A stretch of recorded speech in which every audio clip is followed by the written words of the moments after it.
Back to agenda. Numan గారు good evening. Very good evening. ఈరోజు మనం చాలా కీలకంగా మాట్లాడుకోవాల్సిన అంశాలు తెరపైకి వస్తున్నాయి. ఎందుకు అంటే ఇప్పుడు కడియం శ్రీహరి బీఆర్ఎస్ లోనే ఉన్నారు అని చెబుతున్న పరిస్థితి. బీఆర్ఎస్ లో ఉంటే ఒక బీఆర్ఎస్ ఎమ్మెల్యేకు మీ శాఖలో అంటే మీ శాఖ మంత్రి సంబంధించి మీ శాఖ మంత్రి వ్యవహారాల్లో ఆయన వచ్చారు, మాట్లాడారు, అక్కడ రివ్యూ నిర్వహించారు. ఆ లేఖ చూశారనుకుంటున్నాను మీరు, నాకు తెలిసి ఆ లేఖలోని అంశాలు ఒకసారి ప్రస్తావించే ప్రయత్నం చేస్తాను. ఐ న్యూస్ చేతిలో కొండా సురేఖ ముఖ్యమంత్రికి పంపిన లేఖకు సంబంధించి లేఖ ఉంది. ఆ లేఖకు సంబంధించి కొన్ని కీలక పాయింట్స్ చెప్తాను. రూల్స్ ఆఫ్ బిజినెస్ ని కడియం శ్రీహరి అతిక్రమించారు, ఆయనపై చర్యలు తీసుకోండి, ఆయనంటే నాకు అపారమైన గౌరవం ఉంది, సీనియర్ మంత్రిగా ఉన్నారు, ఆయనకు రూల్స్ తెలుసు, ఆ రూల్స్ని ఎందుకు అతిక్రమించారనేది ఒకసారి మీరు తెలుసుకోవాల్సిన అవసరం ఉంది. నాకు ఎటువంటి సమాచారం ఇవ్వలేదు. దేవాదాయ శాఖ కమిషనర్ కార్యాలయంలో ఏ అర్హతతో ఆయన ఈ సమావేశం నిర్వహిస్తారు, అధికారులను సంప్రదించకుండా, నన్ను సంప్రదించకుండా అధికారులతో ఏ విధంగా నిర్ణయాలు తీసుకుంటారు, ఆ నియోజకవర్గానికి సంబంధించి దేవాలయాలకు సంబంధించి ఏమైనా సమస్యలు ఉంటే నాకు ఒక వినతి పత్రం ఇస్తే, లేదు నా దృష్టికి తీసుకొస్తే నేను ఆ అంశాలను ప్రస్తావిస్తాను, ఆ అంశాలపై దృష్టి సారిస్తాను. వీటన్నిటినీ పట్టించుకోకుండా ఒక మాస్టర్ ప్లాన్ రూపకల్పన చేశారు. అదేవిధంగా ప్రత్యేక అధికారుల బృందంతో సమావేశం ఏర్పాటు చేశారు. జిల్లా కలెక్టర్ ద్వారా సర్వే నిర్వహించమని ఆదేశాలు జారీ చేశారు. నెల రోజుల్లో సమగ్ర నివేదిక కావాలని కూడా అడిగారు అని ఈ అంశాలన్నీ కూడా లేఖలో ప్రస్తావించి ఒకసారి అసలు నా బాధ్యతలు ఏంటి అనేది నేను సక్రమంగా నిర్వర్తిస్తున్నాను, అంతఃకరణ శుద్ధితో నేను నా బాధ్యతలను నిర్వహిస్తూ ఉంటే ఏంటి, ఎందుకు ఈ అంశాలు అనేది తెరపైకి తీసుకొస్తున్న పరిస్థితి. ఎలా చూస్తున్నారు నుమాన్ గారు, ఏం ఆన్సర్ చేస్తారు? Very good evening to you అండి, యాజ్ వెల్ యాజ్ నా తోటి ప్యానెల్ మెంబర్స్, మిత్రులు అండ్ ఆల్ ద వ్యూయర్స్. ఏదైతే కొండా సురేఖ గారు లెటర్ రాశారో వారి యొక్క పర్సనల్ లెటర్ అండి అది. వెనేసే పర్సనల్, వారి యొక్క ఒపీనియన్స్ ని వారు వ్యక్తపరుస్తూ సీఎం గారిని అడ్రస్ చేయడం జరిగింది. ఎస్, తప్పకుండా తను బాధపడినట్టున్నారు 100%. ఎందుకంటే కడియం శ్రీహరి గారు is not a council of minister. Council of ministers has got a collective responsibility addressing to the CM are addressing on the accountability of any of the issues. అలా కాకుండా ఎమ్మెల్యేగా ఉన్నటువంటి కడియం శ్రీహరి గారు అంతకుముందు మినిస్టర్ కూడా చేశారు, డిప్యూటీ సీఎం గా చేశారు. వారి యొక్క ఎక్స్పీరియన్స్ తో వారు చేయడం జరిగింది. కానీ వీరి యొక్క నోటీస్ లో పెట్టి చేస్తుంటే మరో రకంగా ఉండేది. దాంతో 100% నేను కూడా సరే, కాంగ్రెస్ పార్టీ కానివ్వండి, దాని యొక్క వివరణ అనేది వస్తుంది, కడియం శ్రీహరి గారు ఆ రకంగా ఎందుకు చేశారని చెప్పేసి. అంతకంటే ముందు ఒక విషయం మాత్రం నేను చెప్తున్నానండి. కడియం శ్రీహరి గారికి అపారమైన అనుభవం ఉంది కాబట్టి టీడీపీలో చేశారు, దాని తర్వాత బీఆర్ఎస్ లో చేశారు, దాని తర్వాత ఈ రోజు కాంగ్రెస్ లో ఉన్నారు. వారి యొక్క ఎక్స్పీరియన్స్ ఒప్పుకుంటున్నారా కాంగ్రెస్ లో ఉన్నారని?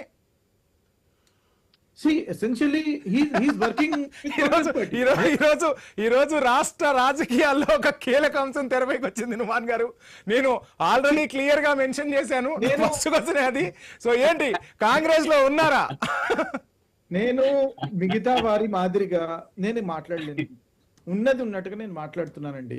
ఎంతసేపు ఉన్నా సరే he is participating in our BLA meetings. Also his daughter is an MP from our party. కాదా చెప్పండి. సో నేను ఏదో సరే, కోర్ట్ ఆఫ్ లాలో ఏదైతే ఉందో, సబ్జుడైజ్ మ్యాటర్ ఉందో, పీపుల్ ఆర్ అవర్ కౌన్సిల్ దాంట్లో మాట్లాడుతున్నారు. సుప్రీంకోర్టులో ఏదైతే నడుస్తుందో, యాంటీ డిఫెక్షన్ లా పరిధిలోకి వస్తుందో, కానీ వారు అఫీషియల్ గా పార్టిసిపేట్ చేస్తున్నారండి. నేను చెప్పడం ఏంటి, కాంగ్రెస్ కండువాతో వారు is participating in BLA meeting. What speaking something wrong? కాదు కదండి. నేనేమన్నానంటే సరే, వారు ఏ పార్టీలో ఉన్నారనే అంశాన్ని పక్కన పెడితే వారికి అపారమైన అనుభవం ఉంది.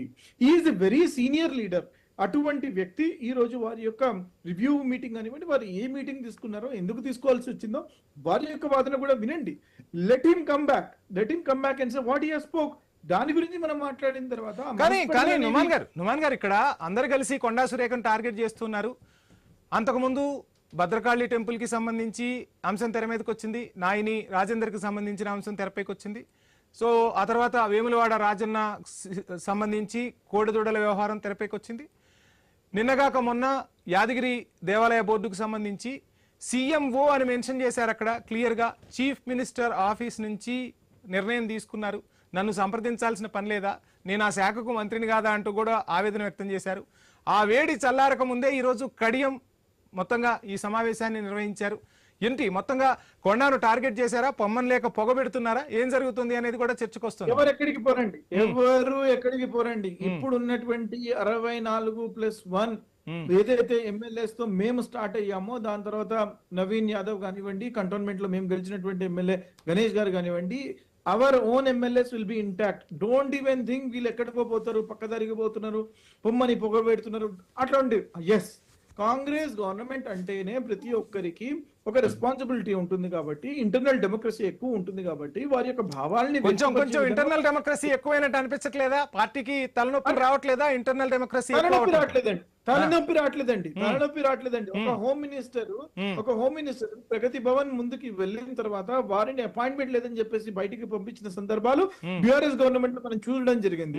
కొంతమంది మినిస్టర్లని లోపలికి కూడా రానిటువంటి సందర్భాలు మనం చూసాం. ఆ రకంగా కాకుండా Congress party is for with everybody అండి. ఒక ఫ్యామిలీ కానివ్వండి, ఒక సెంట్రలైజ్డ్ పవర్ ఎక్కడా ఉండదండి కాంగ్రెస్ పార్టీలో. అందరూ ఉత్తమ్ కుమార్ రెడ్డి గారు కానివ్వండి, బట్టి విక్రమార్క గారు కానివ్వండి, శ్రీధర్ బాబు గారు కానివ్వండి, సీనియర్ మినిస్టర్స్ అండి. ఒకసారి కాదు, పలుమార్లు వీరు మంత్రిత్వ శాఖను నిర్వహించారండి.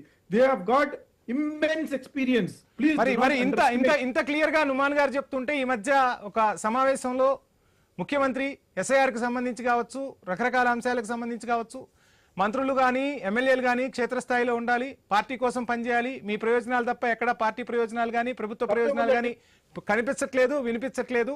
సో ఎవరికి వారు యమునా తీరేలాగా ఉన్నారు.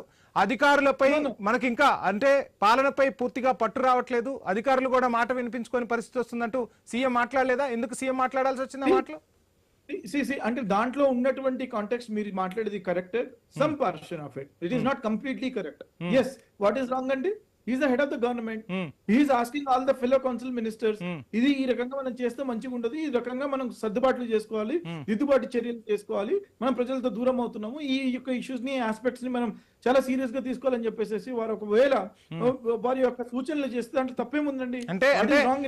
అంటే ఒక సీఎం స్థాయిలో ఉన్న వ్యక్తి అంతర్గత సమావేశాల్లో అంశాలు మాట్లాడతారు, బహిరంగంగానే మాట్లాడాల్సి వచ్చిందంటే అసలు ఎవరికి వాళ్ళు నిర్ణయాలు తీసుకుంటూ ఎవరి పెత్తనం వాళ్ళదన్నట్టుగా వెళ్తూ ఉంటే అసహనంతోనేనా సీఎం ఆ మాటలు మాట్లాడింది? ఒకటండి, ఎవరు కూడా ఎవరికి వారు నిర్ణయాలు తీసుకోవడానికి కాన్స్టిట్యూషన్, రాజ్యాంగం పరిమితించదండి. కానీ కాంగ్రెస్ రాజ్యాంగంలో ఇప్పుడు మన కళ్ళ ముందు ఉన్న అంశం తెరపైకి వస్తుంది కదా. దేవాదాయ శాఖ మంత్రిని సంప్రదించకుండానే యాదగిరిగుట్టకు సంబంధించి బోర్డును నిర్ణయించేశారు. ఈ రోజు ఏకంగా కడియం శ్రీహరి స్టేషన్ గన్పూర్ కు సంబంధించి మాస్టర్ ప్లాన్ రూపకల్పన చేశారు, కలెక్టర్ ను నివేదిక అడిగారు. ఈ అంశాలన్నీ మరి కనిపిస్తున్నాయిగా. ఒకటండి, జూపల్లి గారి ఎపిసోడ్ కానివ్వండి, కొండా రేఖ గారి ఎపిసోడ్ కానివ్వండి, మీరు అనేటువంటి మాటల్లో వాస్తవం ఉంది, నేను కాదనడం లేదు. కానీ ఎక్కడ గ్యాప్ ఉందో అడ్రస్ చేయడానికి పిసిసి వర్యులు, ఏఐసిసి ఇన్ఛార్జ్ గారు, ముఖ్యమంత్రి గారు ఈ యొక్క ఇష్యూస్ ని రిజాల్వ్ చేస్తారు. The whole point here is, ఏదైతే డిఫరెన్సెస్ ఉన్నాయని చెప్పేసి మీరు మాట్లాడుతున్నారో that will be addressed, there is no doubt about it. కానీ మీరేదో దాంట్లో చాలా మ్యాగ్నిఫైయింగ్ లెన్స్ లో చూపించేసేసి, భూతద్దంలో చూపించేసేసి ఒక ఉన్నటువంటి ఇక్కడ మీరు చూస్తున్నది ఏ భూతద్దంలో చూడట్లేదు. మీ మంత్రి కొండా సురేఖ ముఖ్యమంత్రికి రాసిన లెటర్ కు సంబంధించిన అంశాలని ప్రస్తావిస్తున్నాం. ఇక్కడ ఎక్కడా కూడా భూతద్దాలు లేవు. ఐ న్యూస్ స్క్రీన్ పై మీరు చూస్తున్న లెటర్ ఏదైతే ఉందో, మీ మంత్రి కొండా సురేఖ ముఖ్యమంత్రికి రాసిన లెటర్, ఆ అంశం గురించే మాట్లాడుతున్నాం. నుమాన్ గారు సమయం ఇస్తాను మీకు. గౌతమ్ ప్రసాద్ గారు,